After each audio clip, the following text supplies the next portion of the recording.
আসসালামু আলাইকুম সবাইকে। সিয়ার কুকিং অ্যান্ড লাইফস্টাইল পেজে সবাইকে স্বাগত।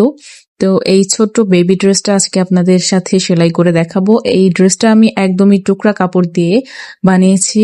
তো দেখুন 0 থেকে 6 মাস বয়সী ছেলে অথবা মেয়ে যে কারোর জন্যই এই ড্রেসটা মেক করা যাবে। তো আপনারা জাস্ট ভিডিওটা সম্পূর্ণ দেখবেন না টেনে, তাহলে এই ড্রেসটা খুব সহজেই তৈরি করতে পারবেন।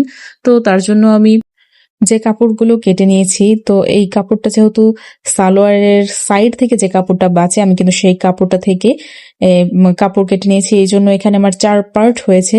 তো এটাকে আমি 2 পার্ট করে জোড়া দিয়ে দিয়ে সামনের পার্ট এবং পেছনের পার্টটা তৈরি করব। তো যার জন্য আমি পেছনের পার্টের গলাটাকে আমি 1 ইঞ্চি পরিমাণ এবং সামনের গলাটাকে আমি 2 ইঞ্চি পরিমাণ করে কেটে নিয়েছি। তো এবার দেখুন আমি সাইডের যে আরমোলের যে কাটটা আছে সেটাও আমি 2 পার্টটা একসাথে করে কেটে নিয়েছি।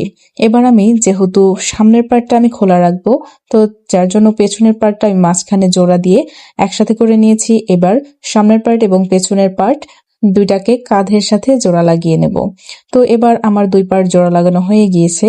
তো এইবার আমি মাঝখানে বোতামের অংশে যে কাপড়টা লাগাবো, তো ফার্স্টেই আমি এই কাপড়টাকে সোজা দিক করে ভাঁজ করে নিয়েছি। তো দেখুন আমি উল্টা পাশ থেকে উপরের পার্টটা সোজা পাশে লাগিয়ে এবার এই কাপড়টাকে উল্টা দিক করে সেলাই করে নেব, তাহলে আমার এই বোতামের পার্টটা তৈরি হয়ে যাবে। তো এই পাশটাতে কিন্তু আমরা বোতাম লাগাবো।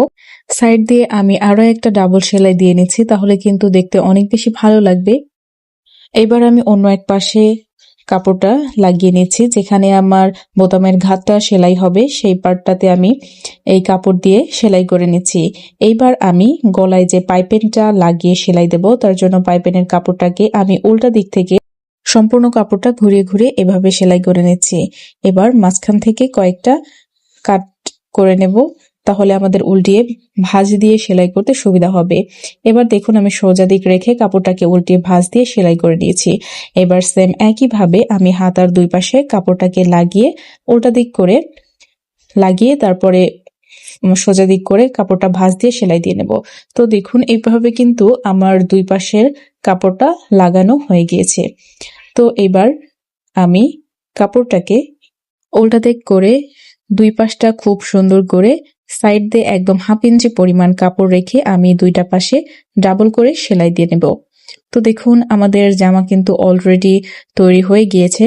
এভাবে করে জামা বানালে কিন্তু জামাটা দেখতেও অনেক বেশি সুন্দর হয় এবং বানানোটা কিন্তু খুবই ইজি। আপনারা যে কেউ এটা ট্রাই করতে পারেন। এবার নিচের সেলাইটা দেখুন আমি একটা ভাঁজ দিয়ে